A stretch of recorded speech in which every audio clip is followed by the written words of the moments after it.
Pernahkah Anda membayangkan bagaimana rasanya ketika Anda sudah berusia lanjut? Menua merupakan keniscayaan. Semua orang pasti akan mengalaminya, namun tidak semua orang siap menerima atau menghadapi kenyataan tersebut.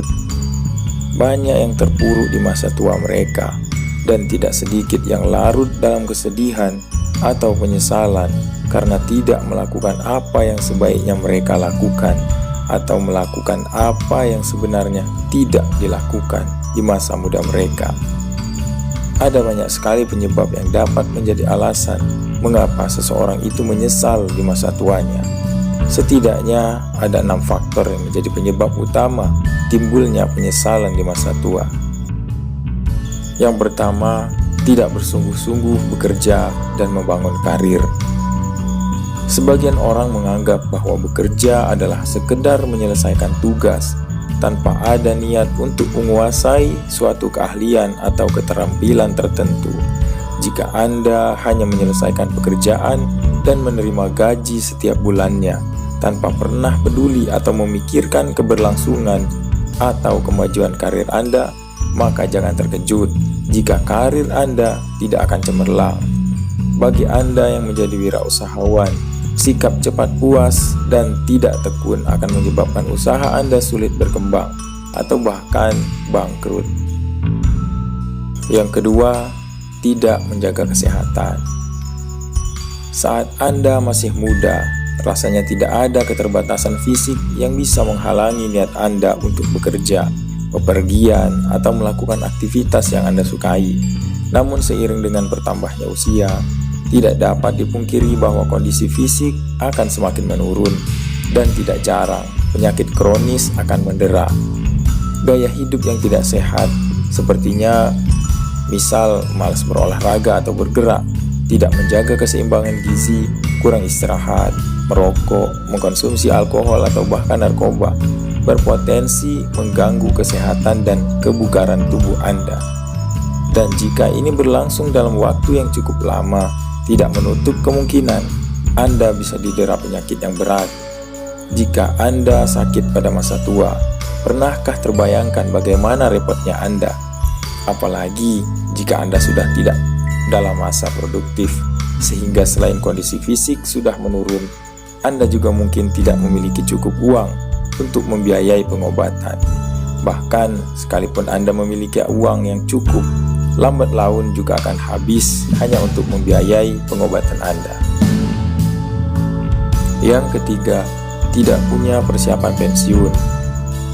Tidak sedikit orang sibuk bekerja dan membina karir selama usia produktifnya, namun lupa atau lalai mempersiapkan diri menghadapi masa pensiun. Apalagi jika Anda sudah terbiasa dengan gaya hidup tertentu, dan kita tidak mau gaya hidup tersebut berubah drastis saat pensiun, maka Anda perlu mengumpulkan uang sejak muda, agar nanti pada saat Anda pensiun, Anda bisa mempertahankan gaya hidup tersebut. Persiapan pensiun bukanlah melulu soal menyiapkan dana atau tabungan untuk tetap bertahan hidup, namun juga terkait persiapan mental agar tidak terkena post-power syndrome. Mereka yang sebelum pensiun memiliki jabatan yang tinggi atau cukup terkenal di masyarakat rentan sekali terhadap post-power syndrome, sehingga menimbulkan beban mental baik terhadap diri sendiri maupun terhadap keluarga terdekat. Adalah penting juga untuk tetap memiliki aktivitas dan interaksi sosial pada masa pensiun. Mengapa demikian? Karena kedua hal tersebut akan menjaga Anda dan otak Anda agar tetap aktif dan terasah, sehingga Anda tidak menjadi pikun. Menekuni hobi atau usaha yang Anda sukai atau bergabung di komunitas sosial merupakan pilihan yang dapat Anda ambil saat Anda memasuki masa pensiun. Yang keempat, tidak berinvestasi. Investasi adalah kegiatan mengumpulkan sejumlah dana dengan tujuan mendapatkan keuntungan finansial. Akan tetapi, sebagian orang belum sadar akan pentingnya investasi dan karenanya tidak melakukannya. Kebanyakan dari mereka lebih suka menabung atau menaruh dananya dalam bentuk deposito di bank. Mereka khawatir hasil yang diperoleh tidak sesuai dengan yang diinginkan, dan mereka mencari yang pasti dan aman. Padahal, jika kita melakukan investasi dengan benar, kita bisa mendapatkan hasil yang memuaskan. Banyak alasan mengapa kita perlu berinvestasi. Kita pasti mempunyai tujuan keuangan di masa datang. Misalnya berlibur ke luar negeri, melakukan kegiatan ibadah, misalnya umroh dan haji, serta melanjutkan pendidikan dan tujuan lainnya. Ya, intinya dengan berinvestasi kita bisa mewujudkan tujuan keuangan kita di masa depan. Yang kelima, tidak meluangkan cukup waktu untuk keluarga dan teman. Banyak orang yang selama masa produktifnya larut dalam kesibukan bekerja, berangkat kerja pagi dan baru pulang pada larut malam. Ada pula yang memiliki sifat gila bekerja, sehingga akhir pekan pun mereka habiskan untuk bekerja, bukan diluangkan untuk berkumpul dengan keluarga atau teman dekat. Meskipun tidak sedikit dari mereka yang sukses dalam karir atau usahanya, namun pencapaian tersebut berimbas pada kehidupan pribadi mereka. Ketidakharmonisan dalam keluarga, dalam rumah tangga, masalah dalam pekerjaan mereka, masalah dalam perkembangan anak merupakan contoh akibat dari ketidakseimbangan antara bekerja dan kehidupan pribadi mereka. Yang keenam, tidak sempat mengutarakan perasaan. Mungkin Anda berpikir ini hanyalah menyangkut perasaan cinta kepada seseorang, namun ini sebenarnya juga terkait perasaan-perasaan lain seperti penyesalan, rasa amarah, rasa bersalah, maupun niat baik yang tak sempat dijalankan.